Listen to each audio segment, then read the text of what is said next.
the Philippines' newest online radio. K5 Digital Media. Makikinig sa'yo. The views and opinions expressed by the host and the guest do not necessarily reflect those of the channel and the management. Bstado! Narito na ang pinakabago, pinakaastig at pinakamainit na talakayan sa balat ng Facebook at YouTube. Bstado! Tatalakayin ang mga issue mula sa barangay, munisipyo, probinsya at hanggang nasyonal. Bstado! Mga bagong issue hihimayin ng pinong-pino. Mga luma at natabunang kontrobersiya hindi kakalimutan ng basta-basta. Bstado! At ngayon, narito ang trio Bstado ng Bayan. Manong Troy, Atty. Mel at Ka Robert. Bstado!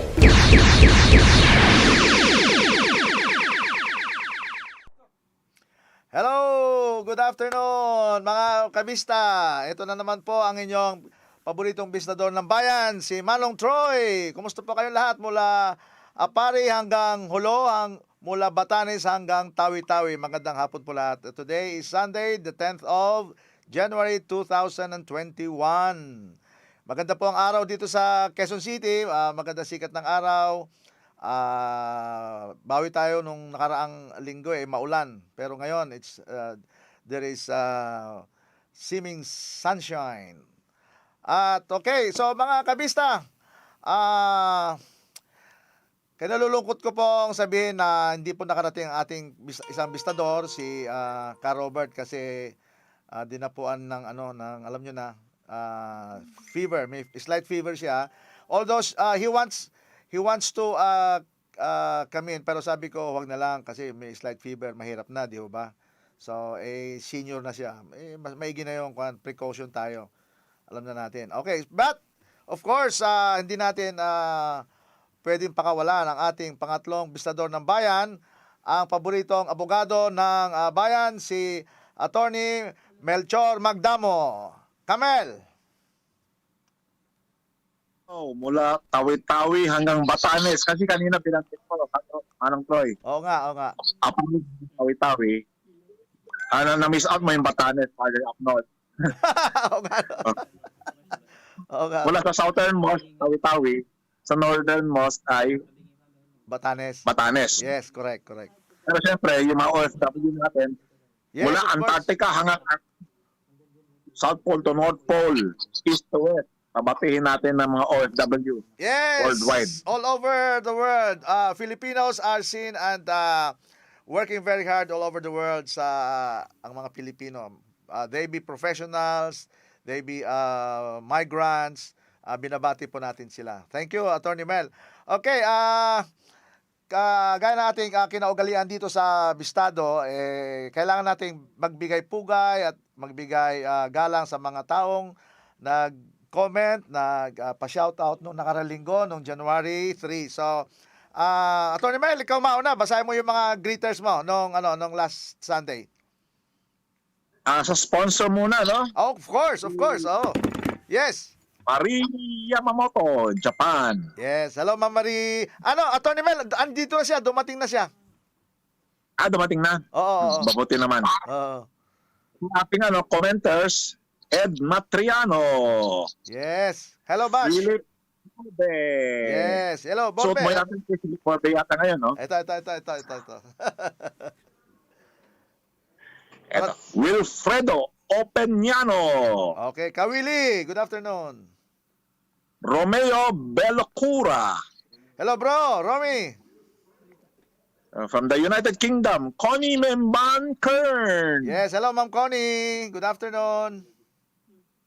Alenia Misiano de Mesa. Yes, from New York. New York yan.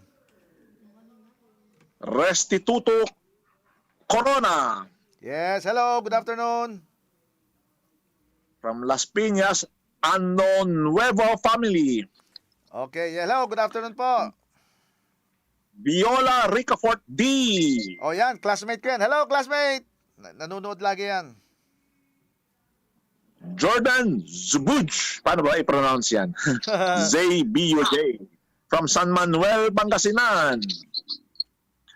Okay, yes, good afternoon. Joanna, paano pronounce nun? ZBOJ? Jordan Buyuju. Ano? German eh. Anyway, sa susunod, no? Joanna Gonzalez. Okay.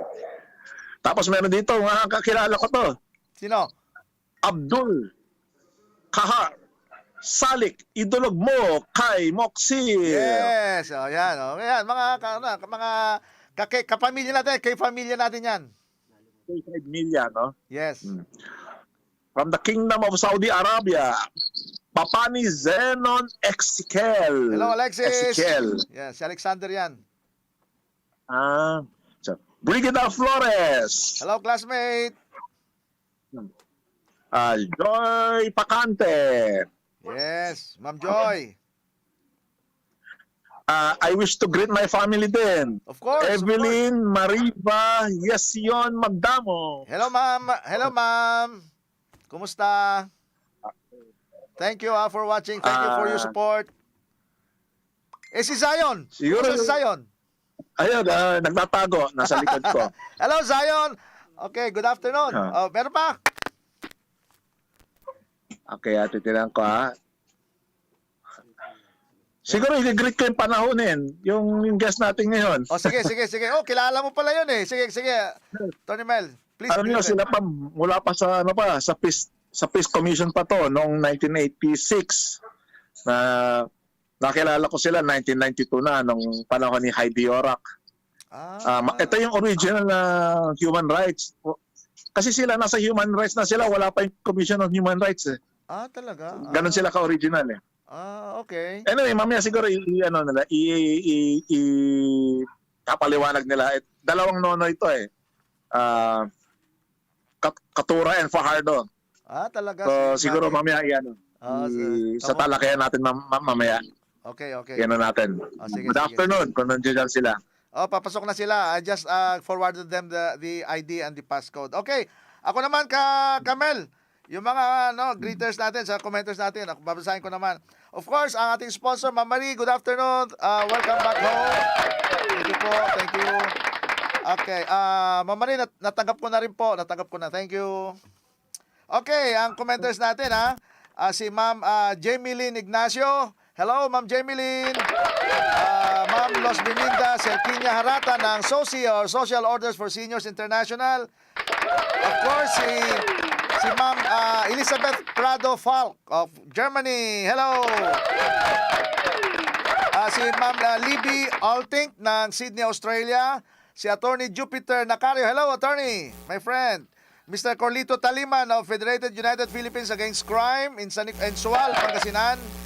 Rosela Bragas. Hello. Lorena Steiner in Germany, Nuremberg, Germany. Si Shalom Sol. Ma'am Linasor Ars from Qatar. Magsaysay Yu Sabang. Hello, good afternoon. Si Ma'am J. Element Sonfigon ng Germany, Frankfurt, Germany. Gloria Tubera, Hong Kong. San Nicolas, Pangasinan, my hometown. LJ Tan, shoutout, nagpapa-shoutout si Ma'am LJ Tan para kay Edna Jonah. And lovely girl, super duper. Wow, a lovely girl, super duper. She must be very, very lovely. Super duper, super na duper pa. Hello. Of course, ang ating a very loyal friend and follower and supporter, Ma'am Jean Tonic of UK. Okay, and sunod si Ma'am Marilo Dacio Castillo of Hong Kong. Hello, Ma'am Marilo. Si Ma'am Susie Mandawi Reyes. Pareho silang AGC, yung Advocates for Global Community. So, yan, si Ma'am Marilo Dacio at saka si Ma'am Susie Reyes. Okay, of course, gigreet ko rin si Ma'am Relisa Santos Lucena, yung presidente ng League of Filipino Parents. She will be our guest next Sunday, 17. Hello, Ma'am Relisa. I know you're watching. Thank you. And of course, ang ating isang friend from Hong Kong, si Ma'am Jocelyn De Ocampo. Hello, Ma'am Jocelyn. And some more, of course, ating kaibigan sa Germany din, Frankfurt, si Mr. Don Macamos Visaya, yung guest natin nung nakaraang linggo. Sunod si Ma'am Maymeng ng Muscat, Oman. Ma'am Dolores Volk sa Germany, Virginia Felipe sa Israel, Carol Benitez, si Ma'am Lou Galarino Olino sa ano yan, sa Soyan, sige po, worldwide. Si Ma'am Emma Esparagosa ng SOSI. Si Ma'am Senny G ng SOSI, yung presidente ng Senny G sa New York City yon, si Ma'am Senny G. Si Mr. Jose Alejandrino ng Norwalk, California, USA. Hello. Marilyn Tayo Fernandez ng Kuwait. Si Mr. Giancarlo Iway. Hello, Mr. Iway. Si Mr. Bongkay Tan ng Isabela. And last but not the least, si Ma'am Marites Victorino. Hello, yan po. Pasensya na, medyo marami. Marami pa tayo. May mga na-miss pa tayo, pero yung mga hindi po namin nabigkas, pasensya na po, but we'll try to make up next time, ha? Please, sorry. Okay, but before we proceed, mga kabista, kayong mga first time nanonood, yung mga hindi pa nagla-like, hindi pa nag-share dito sa aming show, dito sa K5 Digital Media, please lang, paki-like, paki-follow, paki-click yung notification bell, at saka paki-share na rin po, ha? That is for us to gain a wider engagement. Pag mas marami po tayo, mas marami po makakalam sa ating pag-uusapan ngayong hapon na to. Okay, so maraming salamat po muli. Okay, mga kabista, inihintay po natin ang pagpasok ng ating mga guest na manggagaling sa Presidential Human Rights Committee. Presidential Human Rights Committee. Ibig sabihin, ito ay nasa ilalim ng opisina ng Presidente. Okay, but before we proceed with that, Mr. Atty. Mel, let us please extend our appreciation to our guest nung last week, sila Don Macamos Visaya at saka si Ma'am Elizabeth Falk ng Germany. Kasi napakaganda po ng aming talakayan nung last Sunday, at sorry kay Atty. Mel, naputol siya, hindi siya nakasali sa ating talakayan, but sila ang nagpakita, yung mga guest natin no Sunday, pinakita nila kung sino ang mga Pilipino lumalaban para sa ating bayan doon sa Europe. Atty. Mel, di ba? They are from Germany, and yet they find time, they find courage, and they find their heart in fighting for the truth about Philippines. So, ano message mo sa kanila, Atty. Mel? Nako, buti na lang, no, na thank you for the support, no, at saka kasi yung kagandahan sa kanila, nakikita nila yung system doon sa Germany, no. Sad to say, no, alam nila na hindi makakalusot yung sa ano mismo, sa parliament mismo na sinasabi ni Hannah Newman. Hannah Newman na alam niyo ba, hindi binabalita, no, na outvoted, natalo yung proposal na yon. Bakit hindi lumalabas sa mainstream media natin? Yung proposal nila Hannah Newman. Kung i-check na sa website ng European Parliament, hindi nakalusot. Yes! Okay, good news yan. Di pa lang. Very good. Bakit hindi lumalabas sa mainstream media natin yun? No? Bakit sinosuppress yun? Kaya nga.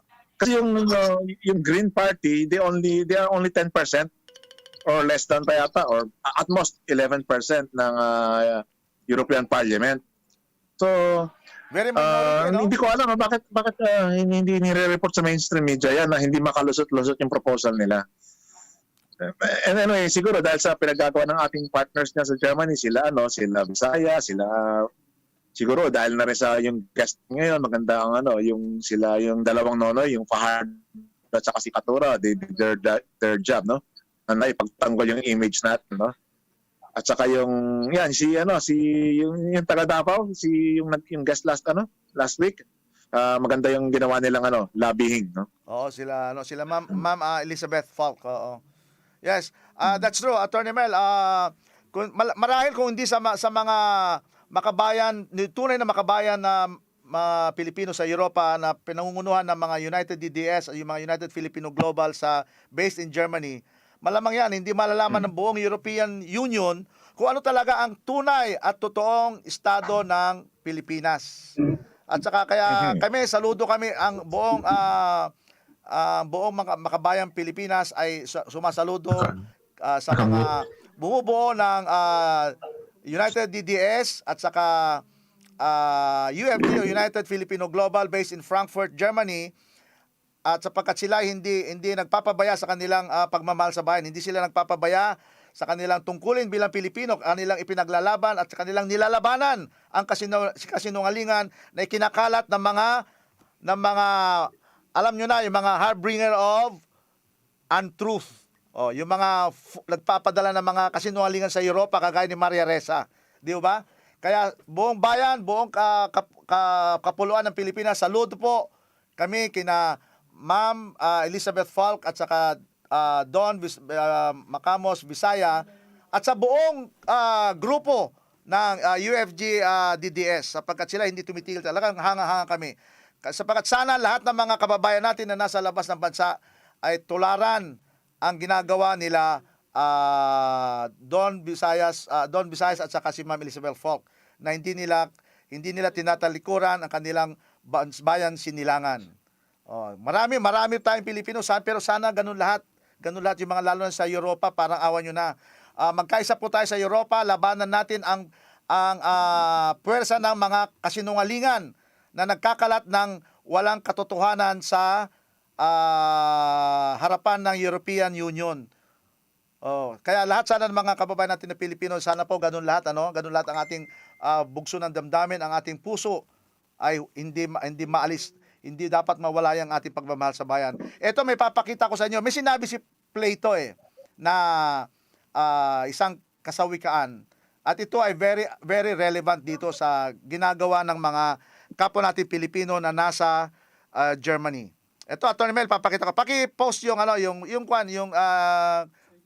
quotation ni quote ni Plato. Yan, Ito, yan, nababasa niyo yan, basahin ko para marinig ng mga iba nating kasama. If you do not take an interest in the affairs of your government, then you are doomed to live under the rule of fools. Ganda, di ba? So ibig sabihin yan, dapat tayong lahat, hindi tayo dapat magkibit balikat lamang sa mga nangyayari sa ating lipunan. Tayo dapat ay makialam. Yan. Ang ganda niyan, If you do not take an interest in the affairs of your government, then you are doomed to live under the rule of fools. Okay, yan. Atty. Mel, tama-tama yan, di ba? Atty. Mel, nabasa mo yan? Opo. Okay. Nakikita ko na ang panoorin natin. Okay. Okay, mga kabista, andito na po ang ating mga panauhing pandangal, ating mga guest na ating naimbitahan sa pamamagitan ng ating mga kaibigan sa Europa. Unang-una, gaya na nasabi ko, ang ating mga bisita ngayon na magbibigay ng kanilang kuro-kuro tungkol sa human rights affairs sa Pilipinas ay ang Presidential Human Rights Committee. Okay. Hindi po ito yung Commission on Human Rights. Maliwanag po, hindi po ito ang Commission on Human Rights. Ito po ay ang tinatawag na Presidential Human Rights Committee, Secretariat. Ang namumuno po dito ay isang kaibigan ni Atty. Melchor Magdamo. Nagkataon, Hindi ko alam na kaibigan ni Atty. Melchor Magdamo. Pero nasabi lang nila na magkaibigan pala sila. Si Sir Undersecretary Severo Catura. Yan. Hello sir, good afternoon. Can you hear me? Maraming salamat. Narinig niyo po ba ako? Yes sir. Narinig po namin kayo. Yan. Okay. Naririnig. Thank you so much, Kuya Troy, Yes sir, welcome sir. Thank you din. for inviting us this afternoon. At ako'y natutuwa talaga si Atty. Melch nandito. Melch, talagang long time no see, ha? Okay. Long time no see, and maraming salamat at meron ka palang ganito. Alam mo si Melch, magkasama kami niya noon sa peace process. He Very was good. one of the more active advocates doon for peace, and later on, hindi ko na masyado siyang nakaugnayan, pero I usually see or read about him in media, kasi alam mo naman itong si Mel, siya talaga naging Yes. itong sikat. Hanggang ngayon sikat pa rin Yan. yan. Hindi lang nag-aal. Talaga yan. Oo. He's a very good friend, and I'm glad na nandito siya at magkakasama tayo. At ako natutuwa sa pagkakataon na makasama po ngayon. Magandang hapon po sa kanila. Okay. Thank you, Undersecretary Katura. Magandang hapon. Also with Undersecretary Katura is the Director of the Presidential Human Rights Committee. Yan, kilala din ni Atty. Melchor Magdamo. See, what a coincidence. Ako hindi ko po talaga alam na magkakakilala kayo nung nalaman ko na lang kay Atty. Mel nung nag-usap kami nung nasabi ko sa kanya na kayo ang magiging guest namin. So, we have here the Director of Presidential Human Rights Committee, Mr. Tito Fajardo. Hello, Director. Good afternoon. Yes, good afternoon, sir. Sir, yung Magdamo family po, isa pong neighbor namin yan sa aming lugar sa Miranila. So medyo friend rin ako at saka office mate ni Bambi kung baka po nakalimutan na ako ni Attorney Magdamo, sir. Atty. Mel, Yes, sir. Oo nga pala, no? Kumusta nga pala ako kay Bambi. Oo, magkakasama rin kami yan. Small world, ano ha? Oo nga eh. Actually, Yusek, matagal ko ng kaibigan si Atty. Mel, pero hindi ko alam na nanggaling din pala siya sa peace process, no, sa laban ng mga sa opisina ng peace process. Ang alam ko lang, galing siya sa Supreme Court and then napunta siya sa COMELEC. Yung pala before that, nagaling na pala siya sa Commission on the Peace Process. Oo. Yes, if I'm not mistaken that was even, I think si Mel, di ba Mel? I think you were with us sa magkasama tayo sa NUC, ano? Was it NUC? Kasama sa inyo. Or OPAP? Yan. Kami yung mga mga disciples of the great Heidi Yorak. Yes, of course. No? The late, We were part of the National Unification the late Commission. Commissioner Heidi Yorak, yes, of course. An Yes. outstanding Filipina. Okay. Okay, so That's correct. When she was when she used to be the chairperson of the National Unification Commission. Yes. Alam mo ka, Troy, itong National Unification Commission was the commission that crafted the comprehensive peace process policy of the Philippine government. So hanggang ngayon, yung pa rin yung tinututukan natin, yung pa rin ang core ng peace process agenda. So anyway, alam kong sige, please pakituloy yung natin. Usapan. Okay, thank you, Yusek. Nawawala yung signal ni Atty. Mel. Okay, ganito kasi, Yusek, this invitation of Bstado to you was brought about by the issue of this Hannah Newman video sa European Union. If you remember, 'di ba no sometime September si Hannah Newman nagsalita before the European Union alleging that there is gross human rights violations in the Philippines, as she reported, and this was due to the report made by Maria Ressa. But before going to that further, Yusek, can you please give us a little background of the Presidential Human Rights Committee? Kasi I would hate to say it, but truly this I was really not aware of this office. Wala akong kalam-alam dito sa opisinang to. All the while, ang karamihan sa mga nagsasabi sa akin, all the while, basta when we speak of human rights in the Philippines, you have to refer to the Commission on Human Rights. Yung pala hindi. Sabi ni Atty. Mel, mas nauna pala kayo. Mas nauna pa pala ang opisinang yan. So please, Yusek, please give us a backgrounder of your office, please. Yes, thank you very much, Yes, sir. Katroy. Paano ba tawag sa'yo? Katroy, Kuya Troy? Manong Troy na lang. Manong Troy. Ilocano ako eh. Manong Troy. Ilocano ako. Anyway, so ang Presidential Human Rights Committee, it started actually as a Committee on Human Rights under the Office of the President. Yun talagang konsepto niya. Kasi noon, kung maaalala ninyo, coming from the Marcos regime, everyone was talking about human rights violations, no? Okay. So part of the agenda of the then Cory Aquino administration was how are we going to address human rights violations of the last administration? Tatandaan po natin noon, there were two major issues that arose after the downfall of the Marcos regime. One was the issue on hidden wealth. Kaya kung mapapansin po ninyo, ang una sa mga lumabas noon na ahensya ay ang Presidential Commission on Good Government. PCGG.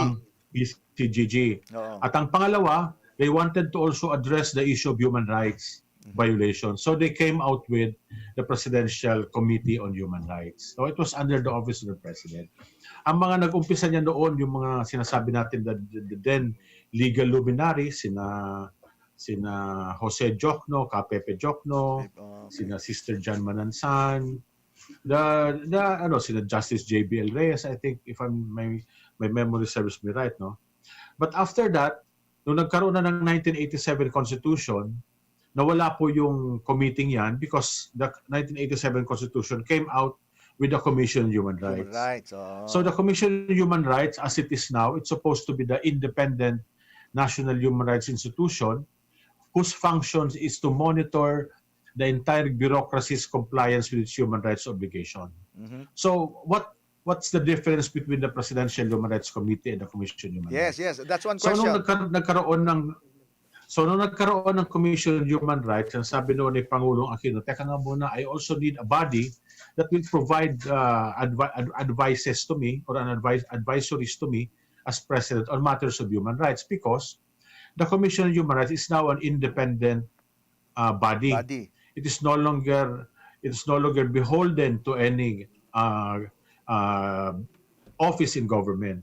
No, kasama kasi doon sa kanyang mandate. Ano? Oh, So okay. she came out with another body, which is the Presidential Committee on Human Rights. Right. Nag-evolve yan over the years, no, hanggang sa even yung membership, nag-evolve yan. There was even a time na ang chairperson yan was the Department of Justice Secretary, to the point na nung panahon ni GMA, nilagay na yung chairmanship niyan under the Office of the Executive Secretary. So hanggang ngayon, ang aming chairperson ng committee is the Executive Secretary. So what's the difference? Yan. Kung ang Commission on Human Rights monitors the entire Philippine bureaucracy, Okay. so meaning the Executive Department, the Judiciary, the legislative bodies, the Presidential Human Rights Committee is only focused on the Executive Department. So how does the Executive Department comply with all its human rights obligations? So ano ang binabasehan natin dito? Of course, there's the legal framework, which is we have the Constitution defining what are the rights that need to be protected, promoted, and fulfilled. But then, of course, there are also what we call the international human rights treaties, to which the Philippines has been a signatory in the last, I think, 6 decades na, no? Kasi simula pa noong nagkaroon ng Universal Declaration of Human Rights in 1948, may pirma na tayo ng mga human rights treaties na yan, ano? Correct. So, isa yan sa mga basehan natin on how we comply with the human rights obligations. Ang isang ginagawa natin dyan, we ensure that we do regular reporting before the UN because we have an obligation to report on our compliance. We do regular state compliance reports, and that is, by the way, one of the functions of the Presidential Human Rights Committee. Kasi that cannot be done by the Commission on Human Rights. The Commission on Human Rights, as an independent body, it cannot defend. In fact, it has not been defending the Philippine government. And sad to say, instead of defending us, sila pa yung nagsusumbong sa UN. Oo, naninira. Ito nga sinasabi ko sa Commission on Human Rights. Teka nga muna, bago kayo manira at pumunta doon, mag-usap-usap muna tayo dito kasi hindi naman, ang mandate nyo naman is to tell us where are we going wrong in our compliance. Hindi pa nga namin alam kung ano yung problema namin, magsusumbong na kayo doon sa labas. Pupunta na sila sa UN, sa international community. Yes, sa UN, doon sila. Sa European at Union. pinahihiya tayo. And by the way, European Union, kaya nga nagkaroon ng itong si Naumann-led EU resolution. So yun ang ginagawa natin yan. And the primary function is for us to come up with regular advisories to the Office of the President as well as to the different executive bodies. Kasi, Manong Troy, ang human rights kasi, ang human rights ay hindi lamang yan limited, no, doon sa mga sinasabi natin ng mga human rights issues. Kadalasan ang mga human rights issues na yan, ano ba yung naririnig natin? EJ case, torture, arbitrary detention, mga disappearances, mga lumalabas na, mga enforced disappearances, Pero ang hindi kinakwento sa ating mga mamamayan ay meron tayong tinatawag na economic, social, and cultural rights. So, yung ating human rights compliance also covers, halimbawa, how does the state protect the health of people? Correct. How does the state ensure that every child is protected, that every child is given proper education? Or how does the state ensure that there are infrastructures in the country? So yung mga issues natin kagaya ngayon ng build na yan. Yung build na yan, that's a human rights compliance. Kasi part yan ECOSOC rights. Oh. No? So, yung pag-ensure natin ng alam mo, sa atin, kaya nakakalungkot na sinasabi din na Maria Ressa na ito daw ang Pilipinas is a war zone. I think there was a time na sinabi na war zone daw for journalists. Correct. I've heard of that. Oo. Saan ka nakakita isang bansa na sinasabi niya ng ganyan na we have more than 2,500 media media platforms, no? Meron tayong mga radio networks, meron tayong mga newspapers, meron tayong all over the country, libo-libo yan. Kung meron tayong suppression of media, di sana wala na yan. Correct. Di sana na lang, ang nakikita na lang natin dyan, yung mga, kung ano man government, PTV4. Government PTV4 run. Yes, PTV. Ang PTV4 nga ito nga, I just found out pala. Sa libo-libo, alam mo ba kung ilan lang ang PTV4 talaga? Hindi nga umabot ng sa libo-libo, hindi nga umabot ng 300 yan na outlets niya Outlets niya, O no? against sa, mo, ilalaban mo ang PTV4, ilalaban mo ba yan sa ABS-CBN? Sa GMA. O ilalaban mo ba yan sa GMA? Wala. Yung lang signal natin lang yun, hindi kaya. Oo. So, mali-mali yung mga sinasabi. So, we are, the human rights situation in the Philippines has been so politicized.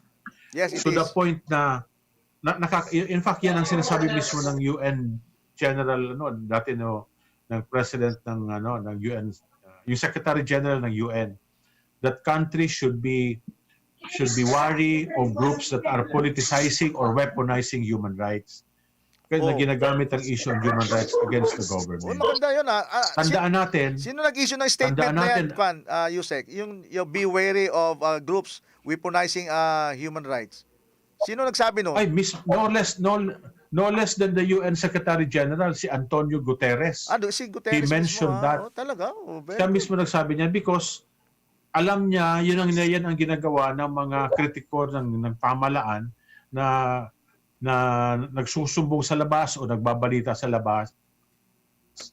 Pero tandaan natin, Manong Troy, ganito rin yan ha. May rule tayo na pag ikaw nagpapahayag ka ng isang human rights violation sa labas ng bansa, dapat sinisiguro mo na ang lahat ng mga mekanismo dinaanan ni local mechanisms for redress, for grievances, for grievance redress. Or all remedies have been exhausted. Oo. Hindi nila ginagawa yan. Hindi nila. Didiretso na yun doon. Ang purpose lang nila yan is pahiyain tayo. Correct. Alam naman nila na ibabasura nila ng UN yan. Alam nila na pagdating sa UN, ibabasura lang yan. Kaya lang, pag sila nagpadala ng balita doon, ay nagpadala ng report doon, ibabalita na ng local media yan dito. Pero hindi niya sasabihin na, kahit man mag-file ka doon, pag hindi pa yung dumaan sa mga korte sa Pilipinas, hindi na action na ng UN. Yun. So yan that is how human rights has been so politicized. Ganda, no? Pero I think it's important for us to really enrich yung discussion. Kasi I have asked si Director Tito Fajardo to come up with to just brief us on what is the human rights landscape in the country. In the country, correct. Kasi kaya ko nasabi yan, what's important for us to address the human rights landscape because we have been conveying the truthful information in the UN and for a while, for so long that we've been doing that, there's already a level of appreciation coming from no less than the UN na ang sinabi nila na tama na nga itong mga tawag-tawag nyo rito na magkaroon ng investigasyon sa Pilipinas. Tama na yung mga sinasabi ninyo. Oo. Very good. Sabi na ano na nila yan. Pero ayaw niya marinig ng mga kalaban ng gobyerno.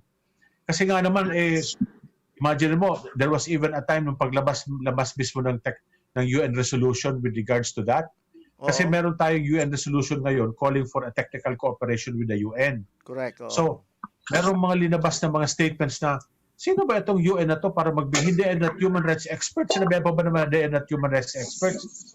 Eh samantalang yung mga nandun sa Human Rights Council, composed of the different foreign missions, are all experts on human rights.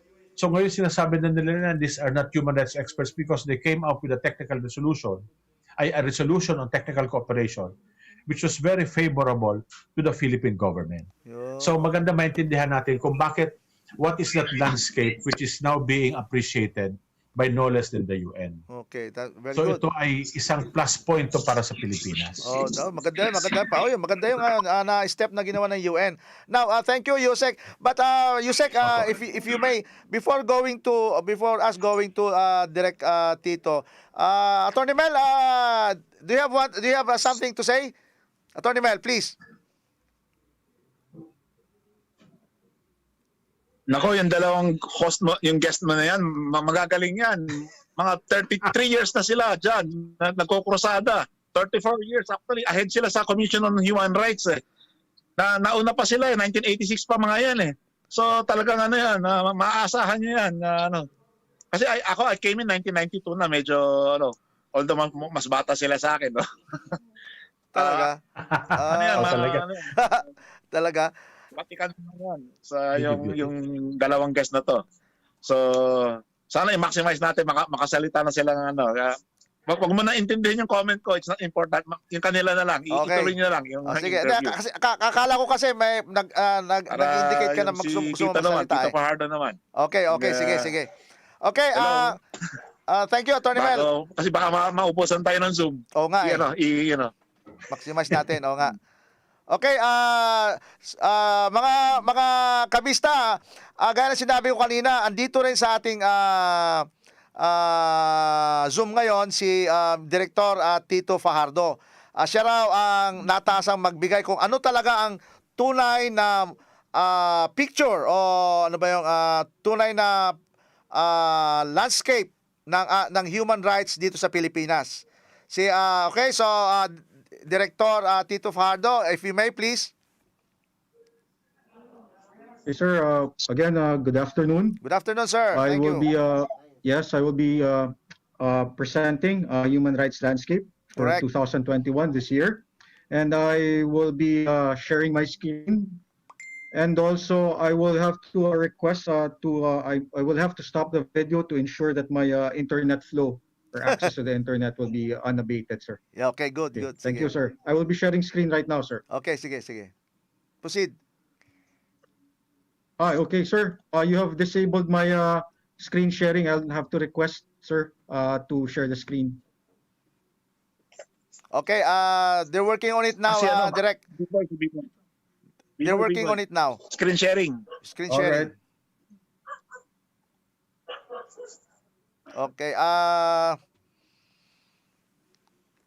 Okay, Director, my apologies. We have to have a very quick break, in order to fix the No problem. in order to fix the problem. Just 1 minute break. Okay, wag muna kayo alis mga kasama. Tatapusin natin 'to. Maganda 'to. Papakita natin kung ano na talaga ang tunay na kalagayan ng human rights affairs dito sa Pilipinas. Wag kayo alis kasi nagkaroon lang ng glitch. Sandali lang po. Break. Ito po ang inyong panlingkod, Congressman Manik Manaog at your self-service.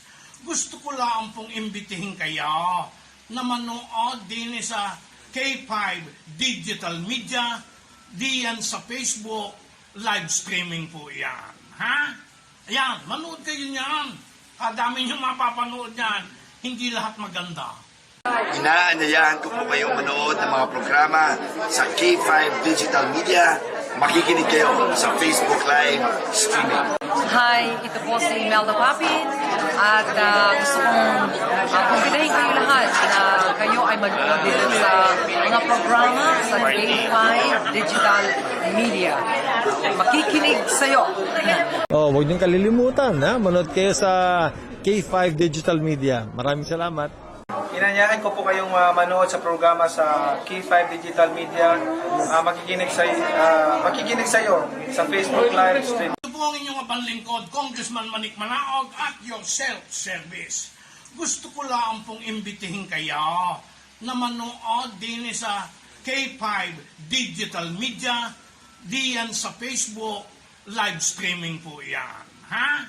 Ayan, manood kayo niyan. Kadami nyo mapapanood yan. Hindi lahat maganda. Inaanyayahan ko po kayong manood ng mga programa sa K5 Digital Media.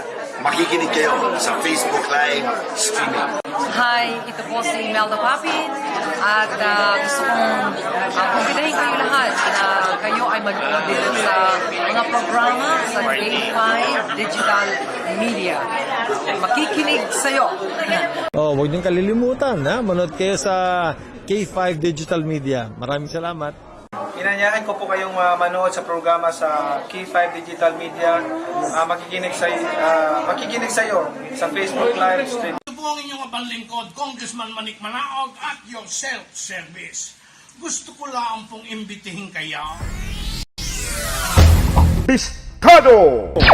Narito na ang pinakabago, pinakaastig at pinakamainit na talakayan sa balat ng Facebook at YouTube. Bstado! Tatalakayin ang mga issue mula sa barangay, munisipyo, probinsya at hanggang nasyonal. Bstado! Mga bagong issue hihimayin ng pinong-pino. Mga luma at natabunang kontrobersiya hindi kakalimutan ng basta-basta. Bstado! At ngayon, narito ang trio Bstado ng Bayan. Manong Troy, Atty. Mel at Ka Robert. Bstado!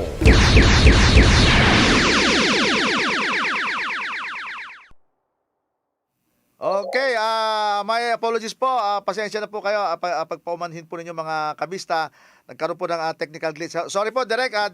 Okay, shall we proceed now? Tito Fardo, please.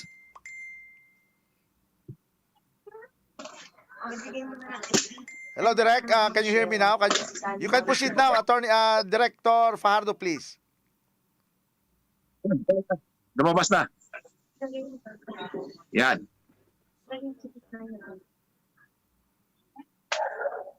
Okay. Good afternoon again, Manong Troy, Yes, and to our viewers. Okay, thank you. Yes. Good afternoon. Okay. Our inputs in this presentation is based from knowledge gained through activities such as this with non-government partners. We call civil society actors from a human rights perspective. Being part of government bureaucracy, this presentation is sometimes also based on some significant documents. Okay. The presentation shall cover 8 areas, or shall we call markers or landmarks that may be relevant in navigating the human rights landscape for 2021. I just added citable references since our audience comes from Germany, with Germany being a member of the European Union. We shall then refer to one EU document that renewed the CPP-NPA classification as a terror group or entity in June 13, 2020. The relevance of this document is that the CPP-NPA terror group, through its front organizations, have been trying to agitate the EU to criticize the Philippines using human rights as a platform. Correct. In the hope that both parties shall fight each other. The document becomes a basis of cooperation on or common ground, as well as dilutes the CPP-NPA terror group's narrative. Front organizations tries their very best to keep the very existence of this document unknown. EU being an area where they garner sympathy, spread extremist hate, and solicit donations and mobilize funds. Since we are already in the topic of the NPAs, the United Nations also identified the NPAs by name as a party gravely violating the rights of a child. On the screen is the first page of a UN document that lists the NPAs together with terror groups ISIS and Taliban as grave violators of the rights of the child. These past few years, NPA front organizations have constantly tried to agitate the UN through the CHR to criticize the Philippines. Yes. Starting 2016, these two parties embarked on a flagship project devoting 4 years of efforts, time, money, and resources to have the EU investigate the Philippines during the 45th session of the UN Human Rights Council in September last year. The CHR, together with other organizations, pleaded the UN to investigate the Philippines. They did not get their wish. Instead, the 45 UN member state co-sponsored a resolution for a joint UN technical cooperation and capacity building. This is what Yusek Katura was mentioning earlier. And to quote, the resolution emphasizes the Philippines' positive engagements with the with the UN. As a result, the CHR, through their commissioner, even heavily criticized the UN. The resolution covers 6 areas of cooperation, which is now in the initial process of joint efforts with the UN offices in Manila, together with government agencies concerned. This activity would bear relevance. This activity, sir, or our engagement right now, bears some relevance to the third item number concerning civic space and engagement with civil society. Considering that the PHRC considers activities with non-government stakeholders like this as an engagement with civil society. Thus, I highlighted item number 3. Okay. As a first signpost for 2021, February 2021 is a schedule for the 46th UN Human Rights Council session. And based on last session, we would expect the same critics to at least make efforts to again spread their hate messages during this session. We are already making preparations for this end in the process of developing communications material, mainly to update all 45 UN member states that supported the Philippines during the last session on the progress made regarding the 6 areas of cooperation. Considering that 4 months have lapsed since then, considering that the critics' flagship project did not bear fruit in the UN, critics are now constrained to find another platform to vilify or place the Philippines in a bad light. Thus, they are now considering the ICC case. There are indications that critics are not really after a conviction in the ICC case. Rather, they are only after negative statements from the ICC representatives and turn this as a news article in the hope of getting some media mileage. This was already mentioned earlier that all they want is to find some bad stuff and ikalat lang dito, ilagay sa periodiko, may masabi lang na masama. The ICC case is based on the determination as to whether the Philippines or any state has effective courts or not. On the screen is a comparison of merely one Philippine court, the accomplishment of one judge, and the ICC. This is the reason why stakeholders across the world are very critical of the ICC. It is their work ethic and lack of accomplishments despite all the funding, the time, and the opportunities, as they have been in many cases, maybe in Syria, Iraq, Afghanistan, Somalia, Yemen, that they could have made a difference. We already know that Russia and the US do not agree on anything. Their lack of accomplishments is the only thing Russia and the US seems to agree on. Human rights critics have been trying their best to use the Anti-Terror Act as a platform, and we shall expect nothing less in 2021. Of all known new anti-terror laws among UN member states, the Anti-Terror Act of 2020 is the first and only known anti-terror law which specifies the role of our very own independent national human rights institution in its section 29. Also, there's what we call section 4, which excludes all forms of civil society practices such as advocacy, protest, dissent stoppage, industrial or work, mass action, similar exercises of civil and political rights from the definition of terrorism. We, from the PHRCS, recommends all other UN member states to actually replicate these provisions in our own Anti-Terror Act as a good practice in human rights protection in countering terrorism, and fully acknowledging the tendency of other states to limit, if not totally exclude, the judicial oversights and role of their very own independent national human rights institutions.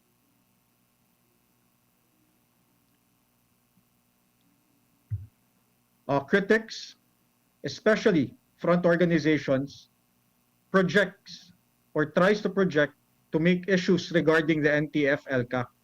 It shall be helpful to highlight the meaning of NTF-LCAC and that it means National Task Force in Ending Local Communist Armed Conflict, with emphasis on the last phrase, armed conflict. Yes. Because when talking to EU officials, they change the last phrase to insurgency.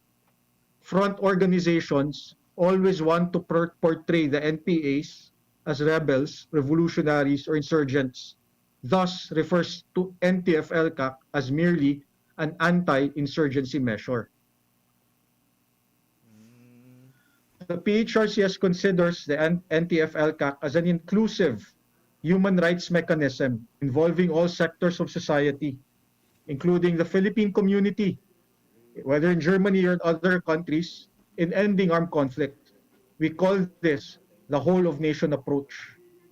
As revealed in Senate in December last year, there are a multitude of sectors or civil society actors who are supportive of NTF-LCAC efforts, namely former child combatants, parents of child combatants, former CPP-NPA front organizations that recruited these child combatants, former CPP-NPA cadres, indigenous peoples organizations. These sectors, civil society actors, have consistently conveyed the narrative that CPP-NPA front organizations like League of Filipino Students, LFS, Gabriela, Kabataan, Karapatan Bayan have been very active in taking minors, youth, children into becoming combatants, as previously mentioned in the earlier slides regarding the UN document. These front organizations would utter phrases like NTF-LCAC, restrict their civic space, sometimes even adding the term red tagging. The slide shows how unrestricted civic space is in the Philippines. The Philippines is actually considered an NGO capital of the world, home to 101 registered non-profit organizations that includes people organizations and civil society organizations or CSOs. Slide shows the Gallup Pulse Global Law and Order Index ranking the Philippines in the top 12. Gallup Pulse is one of the most respected data analytics company in the world, using science of math to determine civic space and its safety and enabling capacity. So unrestricted that civil society actors would advocate for causes that are sometimes not favorable to the EU, like for example advocacies relating to capital punishment or death penalty. Discussion inside Parliament with stakeholders, as long as they remain inside Parliament with stakeholders, are well within the powers of Parliament, even if the discussions are with regard to matters not to someone's liking, even the EU or Germany. The slide shows the most important fact regarding death penalty imposed in the Philippines, which is a helpful discussion point when talking to anyone from the EU or represents the EU's position. Due to critics, EU is under the impression that judges and courts are not dependent. The slide shows examples of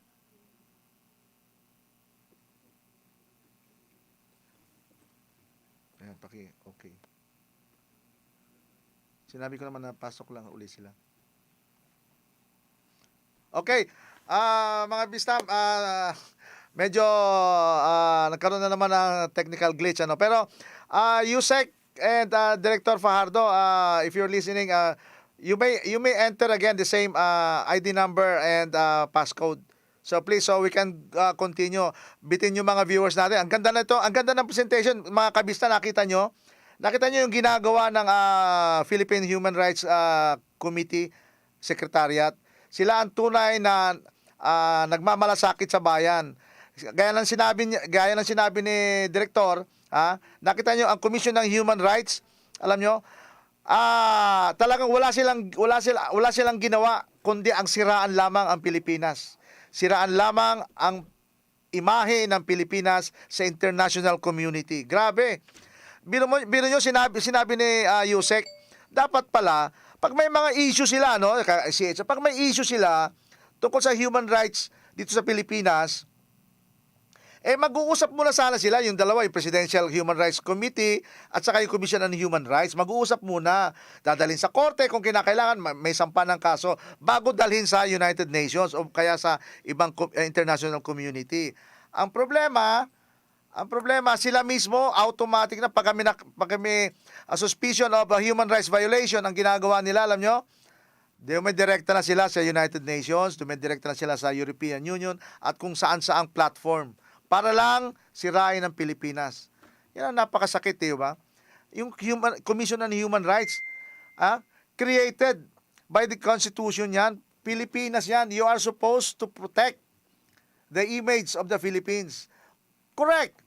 If there are human rights violations, proceed. Sampa ng kaso yan, pero not to the extent of going forward immediately, going to the international community with the sole purpose of, alam nyo na, destroying this country. Bakit? Sapagkat sila ay pumapabor sa mga makakaliwa. Ito, Director Fajardo, please proceed again. We still have time.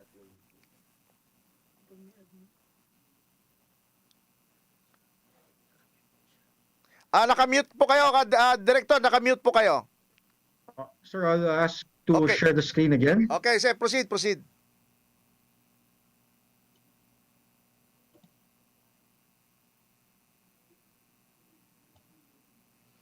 Okay, pasensya na tayo mga kabista. Talagang very unreliable ang telco natin. O sige, proceed na, Director. Alright. I stopped it. Okay. Alright. Narinig po ako, sir? Oh, yeah. Correct. Yes. Alright.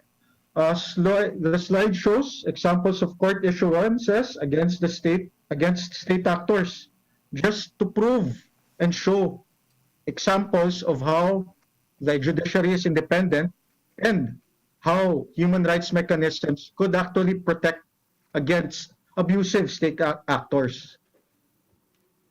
Next slide shows how high-ranking local government officials and police officials were convicted in the Patuan, Maguindanao massacre case. Yes. Convicted na sila. Also, again, due to critics, the EU has been agitated to believe that there is no media freedom in the Philippines. I do not know of any country that even allows the daily criticism of the head of state.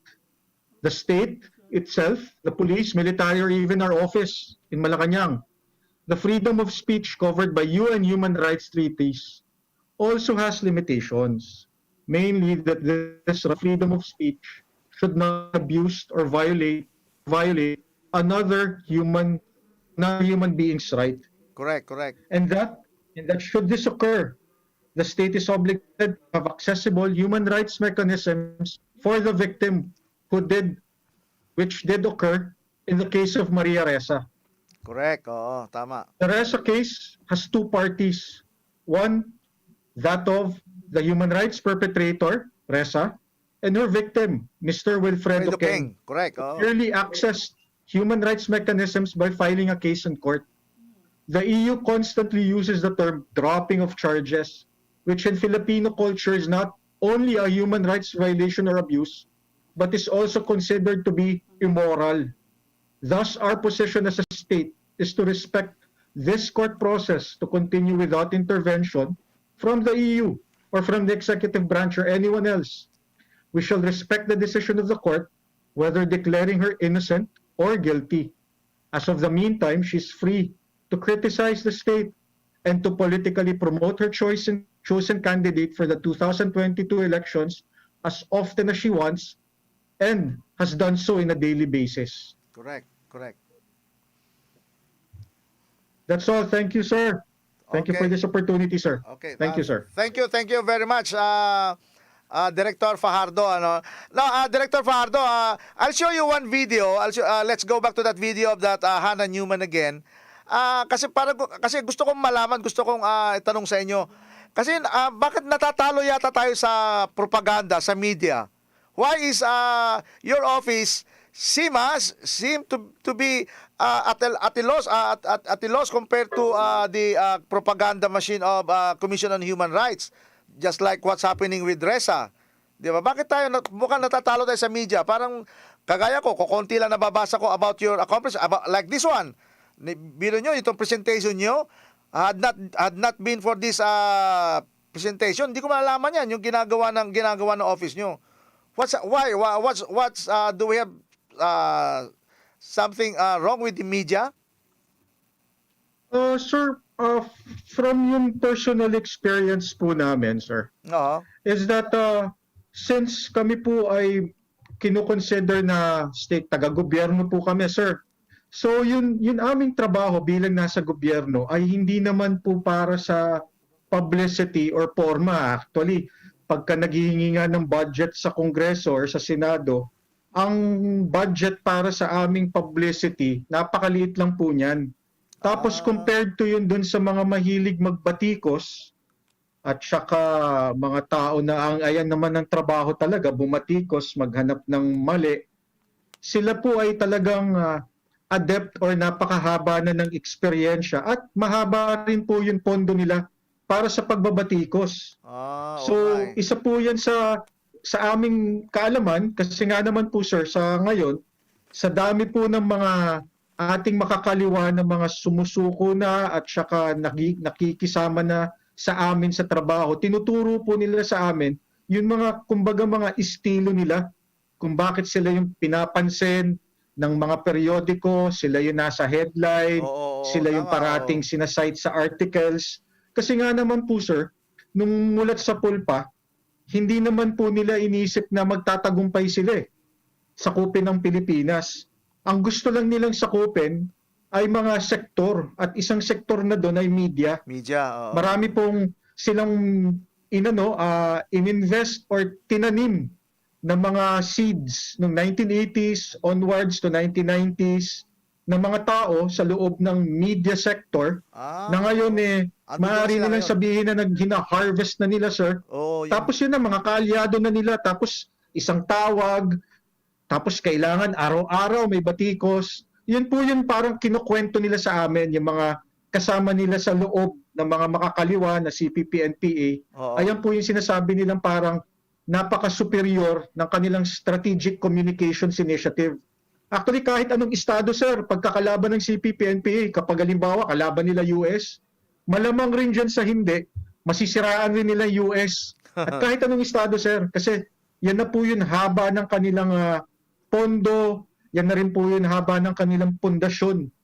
Tapos, sir, yun di rin po nakakatulong na araw-araw tinuro sa ating mamamayan na ang gobyerno, ang pulis, ang militar, walang kwenta. Parang ganun po. Ganun po yung konsepto sa pelikula.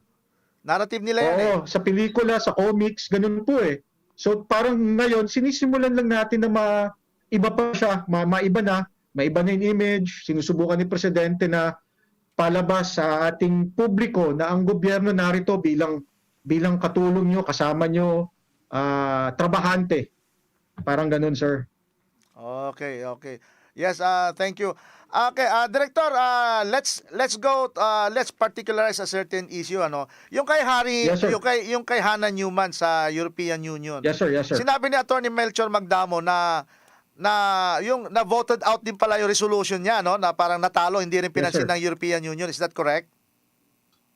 Parang ganun na nga po, sir, kasi sa totoo lang, pati yung opisina ni Hannah Newman, hindi naman sila parang yung executive branch Parang yung pagkaka-explika ng ating Foreign Affairs Service sa amin parang kumbaga sinabi nga lang sa amin, i-ignore lang yan kasi parang kumbaga ang ang makukuha lang talaga nila dyan, media mileage. Oo, yan. At hindi naman talaga parang matimbang na opisina. Pati mismo si Hannah Newman. At ito lang po yung sinasabi namin, sir, na yung mga taong nagbabatikos, hanap lang sila ng hanap ng maliliit na mababatikos. Correct. Para lang gawin na news item, ilagay sa periodiko.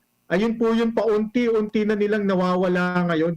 Yung kapasidad nila at na mahanapan tayo ng mali. At Correct. ayun na rin po yung kanilang frustration, kaya hanap rin sila ng hanap ng mga pagkakataon makabatikos. Okay. So I believe your office has a part in that rejection of the Newman's resolution sa European Union. Kasi sino nga, siyempre sinagot nyo ba 'yon yung resolution nila? Actually, sir, ang advice po sa ganyan, sir, sige, sir. If I may. Sige, sir.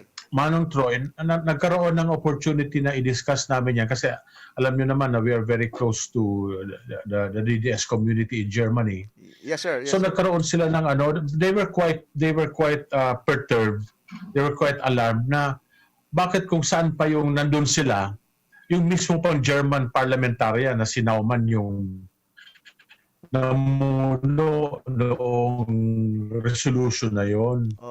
So sabi nila dapat parang they taking ng ng advice kung paano bang gagawin. So well, actually decision talaga nila yon na sila makipag-usap doon. We just provided some directions. Pero sila po talaga ang sila talaga ang sumagot niyan. Oo. Kaya nga nakakatuwa, kami mismo natutuwa kami dahil alam nyo Manong Troy, pag kami lang ang sumagot niyan, ang sasabihin lang yan ng EU Parliament, gobyerno naman kayo Self-serving, talaga self-serving 'yon, that is part of your mandate. Pero yung sinabi nga kanina ni Director Tito, pag mga mamamayan na nagsasalita, iba na ang usapan 'yan. Yes, no? yes, correct. So lalo na yung mismo mga taga Germany ang talaga nagkaisa na. In fact, natutuwa nga sila kasi sinagot sila Nung sinagot sila, sabi ko, mukha yatang yung sagot na yon although may pagmamatikas pa rin. Pero ito'y pagpapakilala na ng lakas ng mga grupo ng Pilipino na nandun sa Germany at sa ibang bansa. That's an acknowledgement na talagang they have a force to they are a force to reckon with in Germany, di ba? Yes, that's correct. Kasi alam mo itong mga taong ito, they are not just simply Filipino overseas residents. They're not simply Filipinos who have migrated there. They are now active and productive German citizens also. So they should be listening to their compatriots na who happens to be Filipinos at alam nila ang problema talaga sa ating bansa. Yes. Tama yung sinasabi kanina kaya nga tama yung sinasabi kanina ni Director Fajardo, ang tinarget nila yung isang minority na hindi nga nakikilala. Na in fact, hindi nga yan pinapansin doon Alam nyo, yung itong si Naumann yata, isa lang sa parang 7 lang yata sila dyan sa na napakaliit na grupo. Kumbaga sa kung ihahambingan dito sa Pilipinas, parang ito yung quote-unquote makabayan black na nagsasalita na ang pinalalabas. Sila na ang representation ng buong parliament, ng buong Pilipinas. Parang ito makabayan black, pag nagsalita naman sila sa abroad, pinalalabas nila na we represent the Philippines. Alam mo alam mo Manong Troy, ito babahagi ko lang sa iyo kasi ito experience ko talaga ito doon sa UN Okay, sige. Would you believe na yung sinasabi nila doon sa Pilipinas, itong mga nagsisinungaling na pupunta doon, merong isang side event doon na bawal kang mag-record, bawal kang kumuha ng documentation. Alam mo ang sinasabi ng mga kritiko natin doon? Sa Pilipinas daw, every other day, merong 3 batang pinapatay, merong 1 batang pinapatay sa Pilipinas. At every street corner daw may isang kabataan na inaaresto at binubugbog ng mga kapulisan. Saan ka nakakita? Sabi ko, saan ba nila nakita yung ganyang linya? So, yung mga nandun na walang kaalam-alam tungkol sa atin, baka akalain talaga ganun ang itsura ng Pilipinas. Ito nga, ang sinasabi ko nga dyan parang hindi ko nare-reconcile na ang isang bansa who was voted to be ilan ba yung sa listahan ng mga top tourist attractions in the world would be depicted as a war zone. Top 15 tayo doon, O yan, top 15 saan ka? Ikaw kung ang isang bansa mo ay ganun ang itsura ng kanyang landscape, political landscape. Aba, wala nang gustong pumunta sa atin yan. Pero Correct, bakit number 15 nasa din pa tayo sa ano? Tapos yung binensyong kanina ni ni Tito tungkol sa Gallup polls. Alam mo, sinasabi kasi doon sa ibang bansa na ang mga kapulisan daw natin ay mga berdugo, no? Alam mo, ang sinasabi ko niyan, ang sinasabi ko niyan ganito, kahit sa organisasyon, mayroong mga taliwas, may mga itang tawag natin rotten eggs. Okay. Ilan ba ang force ng pulis, ang kapulisan? 250,000. Okay? Meron bang, tingin mo kaya meron dyan, Manong Troy, meron kaya dyan, sabihin natin, meron kaya dyan sa 250,000 na yan, meron kaya 2,500 na pulis na mga pasaway? Okay. I don't think so.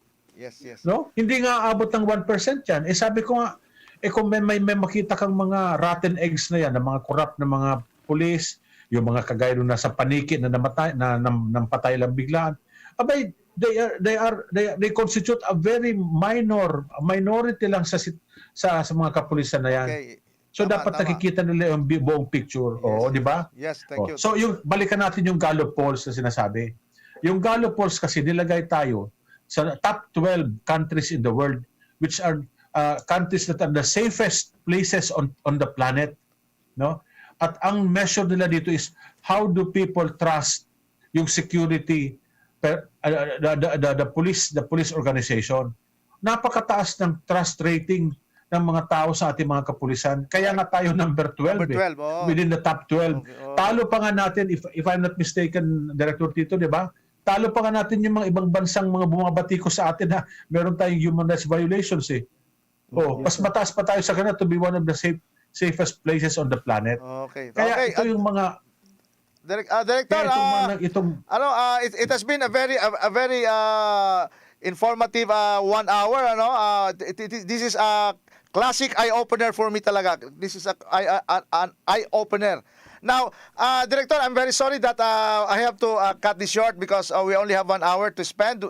My apologies, my apologies. But if you don't mind, please, may I invite you one more time in the future, not necessarily immediately, but one other time, please. Okay, Director. Yes, we are. Okay. Director Tito and I will most welcome that opportunity. Thank you, Manong Troy. Thank you, Manong Troy. Okay, thank you, Director. Thank you, Yusek. Okay, mga kabista, pasensya na po tayo naputol na po natin yung presentation ni Yusek Katura, pero napakaganda po ng ating nakita ngayon, nalaman natin ngayon kung ano ang Presidential Human Rights Committee. Sila po talaga ang tunay na nagmamalasakit sa bayan sapagkat sila ang nagbibigay ng tunay na imahe ng Pilipinas sa larangan ng human rights, karapatang pantao. Okay? So mga kabista, gusto ko po lang pong ibigay ang ating pakita sa ating mga viewers ang ating certificate of achievement is awarded to Bstado, Robert, Manong Troy, and Atty. Mel sa January 10. Thank you very much, K5 Digital Media for this award, for this certificate. Okay, so pasensya na po mga kabista. See you again next Sunday. Overtime na po tayo. Maraming salamat, Atty. Mel. Sorry, hasta la vista. Thank you, Director. Thank you, Yusek. It's been a pleasure being with you today. Thank you very much. Bye-bye. Sige po. The Philippines newest online radio. K5 Digital Media.